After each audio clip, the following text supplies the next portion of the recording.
Dharampal went to London on some other work, and he happened to spend a lot of time in libraries there.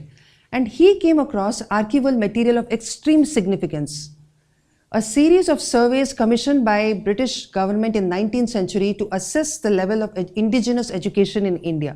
So we have to give it to the British for being very systematic. They're very systematic, so they first want to know what is the level of education in India.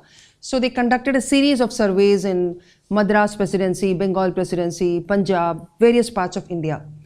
And they also documented it. What did they find?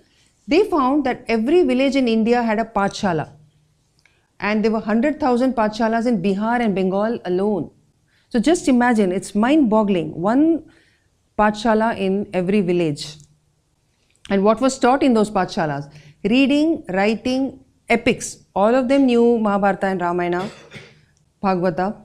Arithmetic was taught, was very compulsory, and literacy was very high. Very few illiterates existed. They knew their language. If they were in Andhra, they knew Telugu. If they were in Tamil Nadu, they knew Tamil. That was taken care of. Teachers were very dedicated. There were superior methods of teaching, and there was high attendance. All this is reported by the people who did the survey.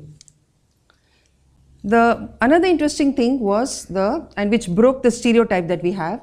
In a large number of schools, Shudras were in majority, while the Brahmins and Vaisyas, with Vaishyas, were in minority. So for example, he found that he's given percentages. In some schools, 70% were Shudras. In some schools, 50% were Shudras. In some schools, there were a number of girls.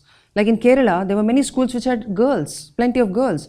So at the basic level, our education system was intact. When the British actually did the survey, at the Pathshala level, our education system was intact. Even though the universities had been destroyed by the Muslim invaders,